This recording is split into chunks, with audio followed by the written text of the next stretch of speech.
efforts in Afghanistan in 2004, I emerged and returned to the United States with an even more compelling tale of perseverance as I navigate the rapids of the VA troubled system.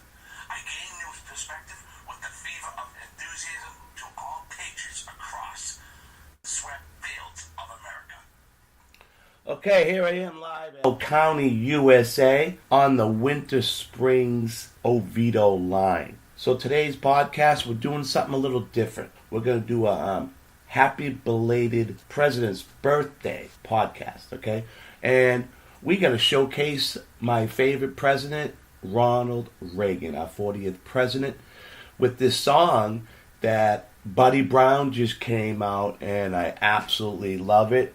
So we are going to do a special tribute to Ron Reagan for President's Day that just passed last Monday. And here is Buddy Brown's new song called Red Like Reagan.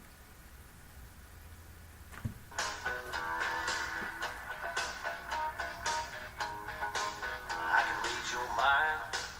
We ain't about to get along, and I know why. You think we owe you when we don't. Yeah, there's a welfare line wrapping round Main Street. That money ought to help our boys coming back from overseas. We're gonna paint this country red like Reagan. Gonna shoot our guns, gonna eat our bacon. There's a great big bald eagle who's smiling on us, and soldiers who died for your privilege to fuss. If you wanna leave, 'cause you can't take it no more, and I'll show you the damn door. I'll show you the damn door. And all these protests, you're throwing out some heavy words, and I'm just wondering, how the hell did you get off work? 'Cause I got 65 long hours that I just put in last week. Now I gotta go back home, hear you whining on TV. We're about to paint this country red like Reagan. Gonna shoot our guns, gonna eat our bacon. There's a great big bald eagle who's smiling on us, and soldiers who died for your privilege to fuss. If you wanna leave, 'cause you can't take it no more, and I'll show you the damn door.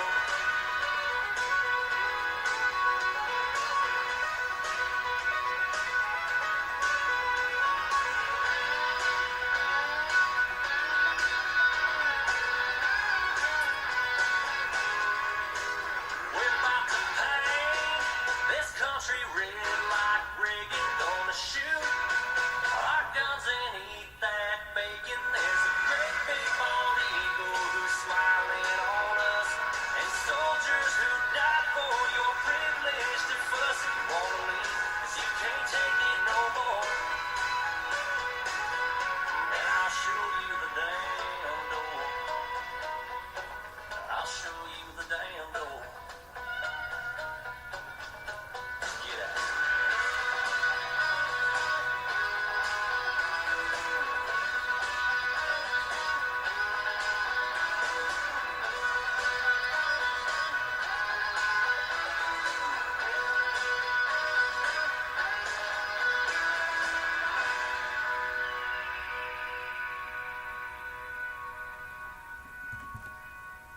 Is that cool or what? That should be the Remember the Fallen's theme song now, our new one. Could you hear the bald eagle screaming in the background? So let's shoot our guns and eat some bacon. All right, Buddy Brown. So next up is a famous speech by Ronald Reagan on March 8, 1983. It was called the Evil Empire Speech. In this address to the National Association of Evangelicals in Orlando, Orlando, Florida. Cool. President Reagan presents his view of the Soviet Union. You remember that? Take that wall down, Gorbachev. You remember that, right? This was leading up to that. So the president defends America's Judeo-Christian traditions against the Soviet Union's totalitarian leadership and lack of religious faith, expressing his belief that these differences are at the heart of the fight between the two nations. Let's hear Ron Reagan, what he's got to say. Scheduling reminds me of a story, which I will share with you. An evangelical minister and a politician arrived at Heaven's Gate one day together. St. Peter, after doing all the necessary formalities, took them in hand to show them where their quarters would be. And he took them to a small single room with a bed, a chair, and a table, and said this was for the clergyman. And the politician was a little worried about what might be in store for him. And he couldn't believe it then when St. Peter stopped in front of a beautiful mansion with lovely grounds, many servants, and told him that these would be his quarters. And he couldn't help but ask. He said, but wait, how? There's something wrong. How do I get this mansion while that good and holy man only gets a single room? And St. Peter said, you have to understand how things are up here. We got thousands and thousands of clergy. You're the first politician who ever made it. But I don't want to contribute to a stereotype. So I tell you, there are a great many God-fearing, dedicated, noble men and women in public life, present company included. And yes, we need your help to keep us ever mindful of the ideas and the principles that brought us into the public arena in the first place. The basis of those ideals and principles is a commitment to freedom, to personal liberty, that itself is grounded in the much deeper realization that freedom prospers only where the blessings of God are avidly sought and humbly accepted. The American experiment in democracy rests on this insight. Its discovery was the great triumph of our founding fathers, voiced by William Penn, when he said, if we will not be governed by God, we must be governed by tyrants.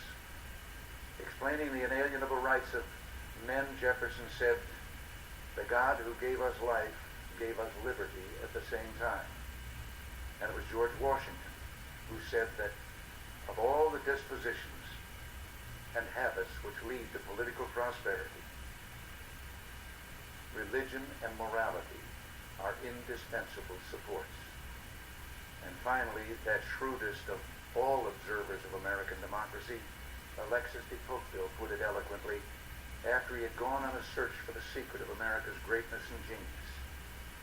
And he said, not until I went into the churches of America and heard her pulpits aflame with righteousness did I understand the greatness and the genius of America. America is good. And if America ever ceases to be good, America will cease to be great. Well, I'm pleased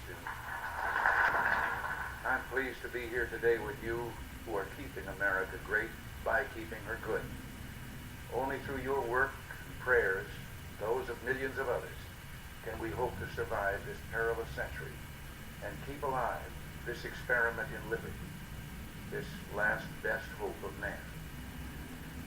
I want you to know that this administration is motivated by a political philosophy that sees the greatness of America in you, her people, and in your families, churches, neighborhoods, communities.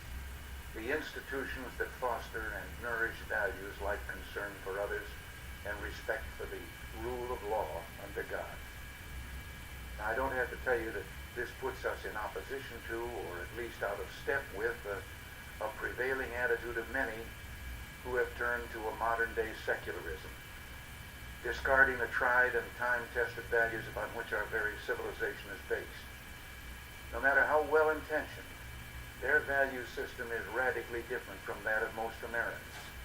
And while they proclaim that they're freeing us from superstitions of the past, they've taken upon themselves the job of superintending us by government rule and regulation. Sometimes their voices are louder than ours, but they are not yet a majority. An example of that vocal superiority is evident in the controversy now going on in Washington. Since I've been involved, I've been waiting to hear from the parents of young America. How far are they willing to go in giving to government their prerogatives as parents? Let me state the case as briefly and simply as I can. An organization of citizens sincerely motivated, deeply concerned about the increase in illegitimate births and abortions involving girls well below the age of consent, some time ago established a nationwide network of clinics to offer help to these girls and hopefully alleviate this situation. Now again, let me say, I do not fault their intent. However, in their well-intentioned effort, these clinics have decided to provide advice and birth control drugs and devices to underage girls without the knowledge of their parents. For some years now, the federal government has helped with funds to subsidize these clinics. In providing for this, the Congress decreed that every effort would be made to maximize parental participation. Nevertheless, the drugs and devices are prescribed without getting parental consent or giving notification after they've done so. Girls termed sexually active, and that has replaced the word promiscuous, are given this help in order to prevent illegitimate birth or abortion. Well, we have ordered clinics receiving federal funds to notify the parents such help has been given. One of the nation's leading newspapers has created the term squeal rule in editorializing against us for doing this, and we're being criticized for violating the privacy of young people. A judge has recently granted an injunction against an enforcement of our rule. I've watched TV panel shows discuss this issue, seen columnists pontificating on our error, but no one seems to mention morality as playing a part in the subject of sex. Is all of Judeo-Christian tradition wrong? Are we to believe that something so sacred can be looked upon as a purely physical thing with no potential for emotional and psychological harm? And isn't it the parents' right to give counsel and advice to keep their children from making mistakes that may affect their entire lives? Many of us in government would like to know what parents think about this intrusion in their family by government. We're going to fight in the courts. The right of parents and the rights of family take precedence over those of Washington-based bureaucrats and social engineers.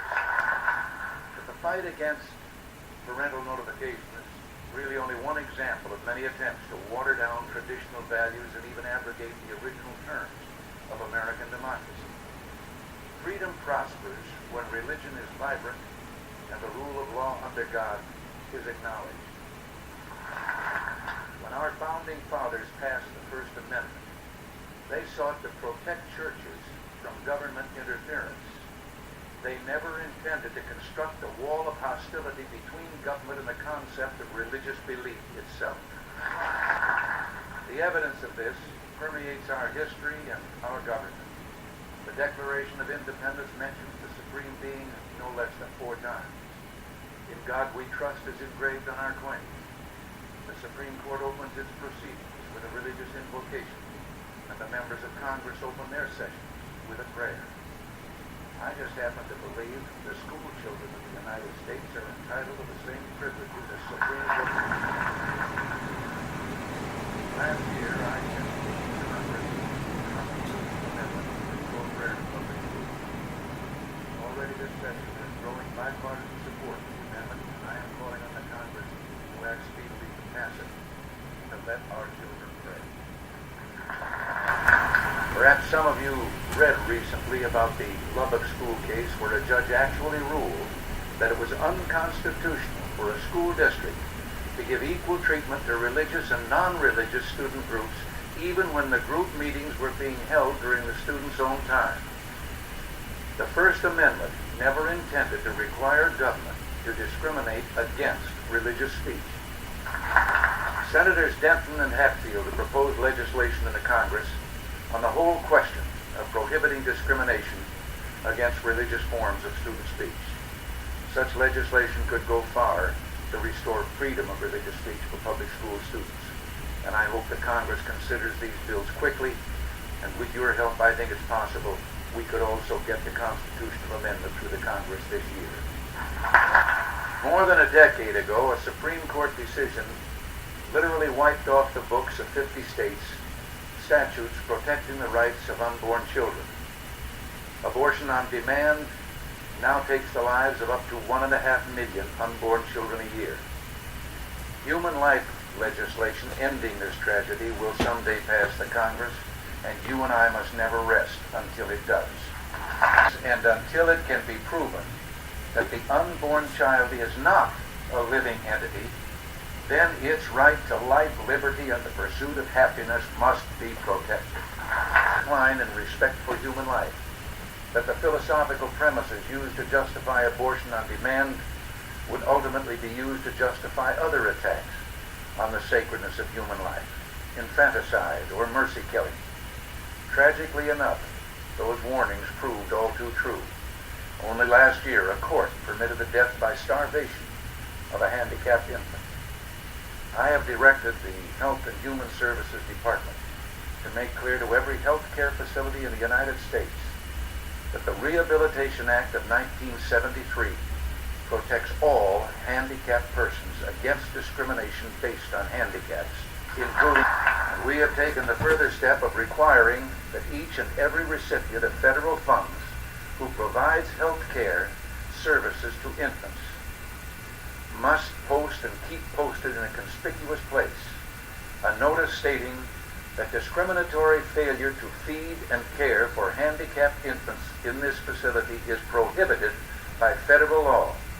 It also lists a 24-hour toll-free number so that nurses and others may report violations in time to save the infant's life. In addition, recent legislation introduced in the Congress by Representative Henry Hyde of Illinois not only increases restrictions on publicly financed abortions, it also addresses this whole problem of infanticide. I urge the Congress to begin hearings and to adopt legislation that will protect the right of life to all children, including the disabled or handicapped. Now, I'm sure that you must get discouraged at times, but you've done better than you know, perhaps. There's a great spiritual awakening in America, a renewal of the traditional values that have been the bedrock of America's goodness and greatness. One recent survey by a Washington-based research council concluded that Americans were far more religious than the people of other nations. 95% of those surveyed expressed a belief in God, and a huge majority believed the Ten Commandments had real meaning in their lives. And another study has found that an overwhelming majority of Americans disapprove of adultery, teenage sex, pornography, abortion, and hard drugs. And this same study showed a deep reverence for the importance of family ties and religious belief. I think the items that we've discussed here today must be a key part of the nation's political agenda. For the first time, the Congress is openly and seriously debating and dealing with the prayer and abortion issues, and that's enormous progress right there.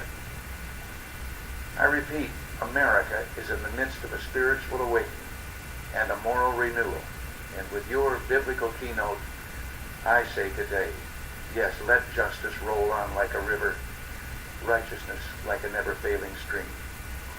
Now, obviously, much of this new political and social consensus I've talked about is based on a positive view of American history, one that takes pride in our country's accomplishments and record.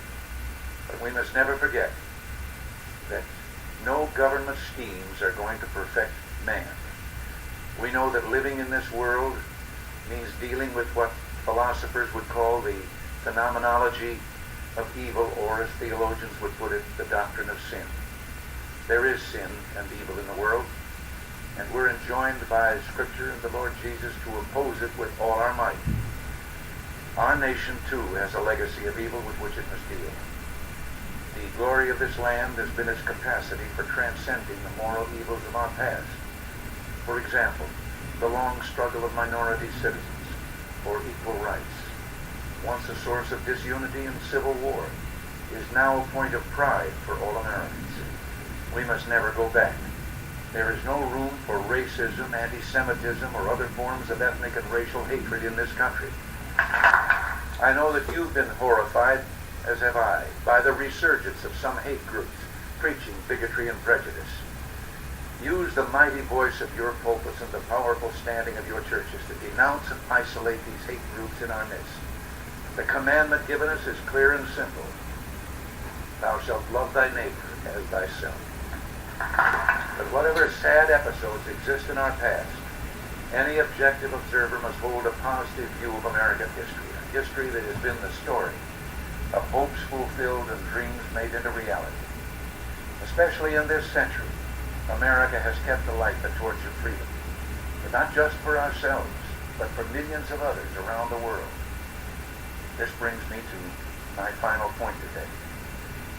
During my first press conference as president, in answer to a direct question, I pointed out that as good Marxist-Leninists, the Soviet leaders have openly and publicly declared that the only morality they recognize is that which will further their cause, which is world revolution. I think I should point out I was only quoting Lenin, their guiding spirit, who said in 1920 that they repudiate all morality that proceeds from supernatural ideas, that's their name for religion, or ideas that are outside class conceptions. Morality is entirely subordinate to the interests of class war, and everything is moral that is necessary for the annihilation of the old exploiting social order and for uniting the proletariat. Well, I think the refusal of many influential people to accept this elementary fact of Soviet doctrine illustrates an historical reluctance to see totalitarian powers for what they are. We saw this phenomenon in the 1930s. We see it too often today. This doesn't mean we should isolate ourselves and refuse to seek an understanding with them.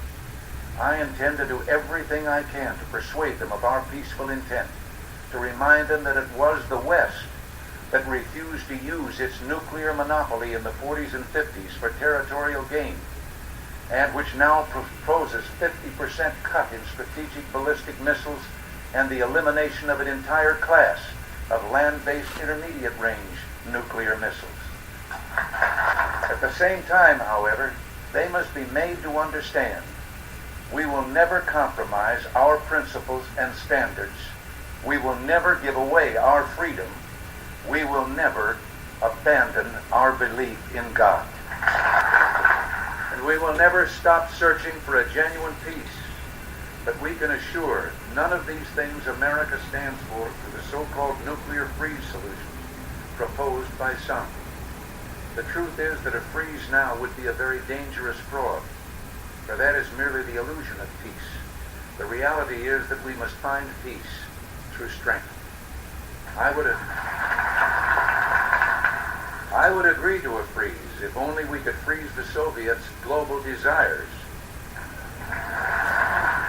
A freeze at current levels of weapons would remove any incentive to the Soviets to negotiate seriously in Geneva and virtually end our chances to achieve the major arms reductions which we have proposed. Instead, they would achieve their objectives through the freeze. A freeze would reward the Soviet Union for its enormous and unparalleled military buildup. It would prevent the essential and long overdue modernization of United States and Allied defenses and would leave our aging forces increasingly vulnerable. And an honest freeze would require extensive prior negotiations on the systems and numbers to be limited and on the measures to ensure effective verification and compliance. And the kind of a freeze that has been suggested would be virtually impossible to verify. Such a major effort would divert us completely from our current negotiations on achieving substantial reductions.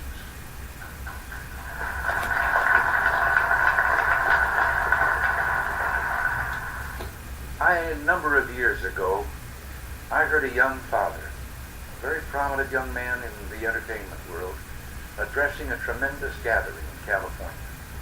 It was during the time of the Cold War, and communism and our own way of life were very much in people's minds, and he was speaking to that subject. And suddenly, though, I heard him saying, I love my little girls more than anything, and I said to myself, oh no, don't say that. But I had underestimated him. He went on, I would rather see my little girls die now, still believing in God, than have them grow up under communism and one day die no longer believing in God. There were thousands of young people in that audience. They came to their feet with shouts of joy. They had instantly recognized the profound truth in what he had said with regard to the physical and the soul and what was truly important. Yes, let us pray for the salvation of all of those who live in that totalitarian darkness. Pray they will discover the joy of knowing God. But until they do, let us be aware that while they preach the supremacy of the state, declare its omnipotence over individual man, and predict its eventual domination of all peoples on the earth, they are the focus of evil in the modern world. It was C.S. Lewis who, in his unforgettable Screwtape letters, wrote, the greatest evil is not done now in those sordid dens of crime that Dickens loved to paint. It is not even done in concentration camps and labor camps. In those we see its final result. But it is conceived and ordered, moved, seconded, carried, and minuted in clear, carpeted, warmed, and well-lighted offices by quiet men with white collars and cut fingernails and smooth-shaven cheeks who do not need to raise their voice. Well, because these quiet men do not raise their voices, because they sometimes speak in soothing tones of brotherhood and peace, because like other dictators before them, they're always making their final territorial demand, some would have us accept them at their word and accommodate ourselves to their aggressive impulses. But if history teaches anything, it teaches that simple-minded appeasement or wishful thinking about our adversaries is folly. It means the betrayal of our past, the squandering of our freedom. So I urge you to speak out against those who would place the United States in a position of military and moral inferiority. You know, I've always believed that old Screwtape reserved his best efforts for those of you in the church. So in your discussions of the nuclear freeze proposals, I urge you to beware the temptation of pride, the temptation of blithely declaring yourselves above it all, and label both sides equally at fault, to ignore the facts of history and the aggressive impulses of an evil empire, to simply call the arms race a giant misunderstanding, and thereby remove yourself from the struggle between right and wrong and good and evil. I ask you to resist the attempts of those who would have you withhold your support for our efforts, this administration's efforts, to keep America strong and free, while we negotiate real and verifiable reductions in the world's nuclear arsenals and one day, with God's help, their total elimination. While America's military strength is important, let me add here that I've always maintained that the struggle now going on for the world will never be decided by bombs or rockets, by armies or military might. The real crisis we face today is a spiritual one. At root, it is a test of moral will and faith. Whittaker Chambers, the man whose own religious conversion made him a witness to one of the terrible traumas of our time, his Chambers case, wrote that the crisis of the Western world exists to the degree in which the West is indifferent to God, the degree to which it collaborates in communism's attempt to make man stand alone without God. And then he said, for Marxism-Leninism is actually the second oldest faith, first proclaimed in the Garden of Eden with the words of temptation, ye shall be as gods. The Western world can answer this challenge, he wrote, but only provided that its faith in God and the freedom he enjoins is as great as communism's faith in man. I believe we shall rise to the challenge. I believe that communism is another sad, bizarre chapter in human history whose last pages even now are being written. I believe this because the source of our strength in the quest for human freedom is not material but spiritual, and because it knows no limitation, it must terrify and ultimately triumph over those who would enslave their fellow man. For in the words of Isaiah, he giveth power to the faint, and to them that have no might he increased strength. But they that wait upon the Lord shall renew their strength. They shall mount up with wings as eagles. They shall run and not be weary. Yes, change your world. One of our founding fathers, Thomas Paine, said, "We have it within our power to begin the world over again." We can do it, doing together what no one church could do by itself. God bless you and thank you very much. All right, it's that time. We got to take care of our sponsors. And all you fit veterans in the audience, I need you to get down and give me 22 everyday push-ups for the soldiers tomorrow, the veterans that will be, sadly enough, will take their lives. So get down and give me 22 everyday push-ups. You're listening to the Spark Radio Network. Internet radio like you've never heard before. Innovation, creativity, and imagination are all set to begin with Spark. So fasten your seatbelt and take the ride of your life and listen to the Spark. You are listening to KLRN Radio, liberty and reason. Most writers and radio show hosts know that to connect with your fans, you need to do more than just write books or record the latest podcasts. There are many different elements that go into forming an online platform, but there are also many hidden traps. To make matters worse, solid advice on how to spot the money waters is scarce. In the book Hidden Traps, I talk about some of the important issues of working with an online platform, highlighting traps that could put your physical or internet security at risk or be harmful to your reputation. Are your social media posts just links with a few distracting words making you look like someone who can't complete a sentence? Did your new website cost you more than you anticipated? Are you leaking your personal contact details across the web without even knowing it? Then you need Hidden Traps. Hidden Traps is now available in paperback and ebook from a variety of retailers, including Amazon, Barnes & Noble, and Kobo. Visit blackboltpublications.com for more details.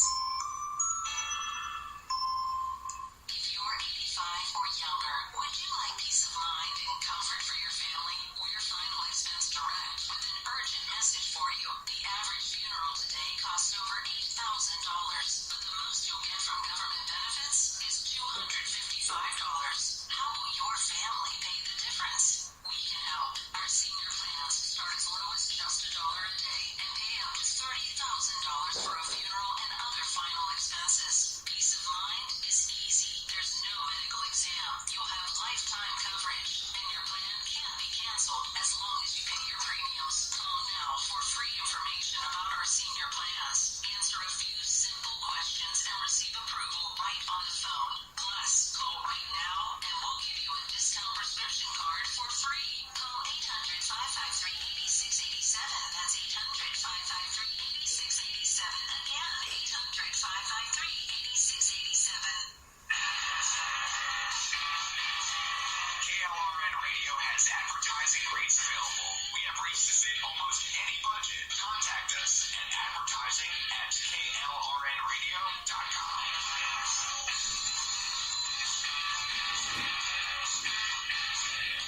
Attention business owners and independent contractors. This is a money-saving message from Tax Mediation Services. If your business owes $20,000 or more in taxes, we can help you today, right now. Listen, dealing with the IRS is no picnic. It's an intimidating and extremely stressful process, and you don't want to go it alone. Our attorneys know every law, every tax break, and every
extra long passage for not working.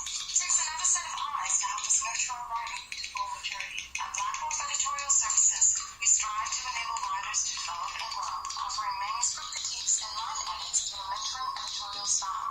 We also offer assistance on generating a writer's file for your websites. Black Wolf Editorial Services, nurturing your writing to maturity. For a full list of services, visit blackwolfeditorial.com. So what did you get out of that speech? Amazing that you heard America Great again, right? MAGA, right? It was there. Then you heard peace through strength. That is one of the biggest things that Trump is doing now, is building back up our military and putting God back into the schools and putting prayer back in. That's what Trump's doing. So Trump is a lot like Reagan, all right? So what do you think of that new theme song? I need you guys to vote on the new theme song, see if you want that as the new one for the Remember the Fallen show. And I just wanted to, celebrate President's Day, belated happy President's Day to Ronald Reagan. We miss you. You were the finest president that I know of. There's some other great ones out there, but you the one that really stands out there in my eyes. So once again, we miss Ron Reagan. At least I do, and I think a lot of us in our audience do as well.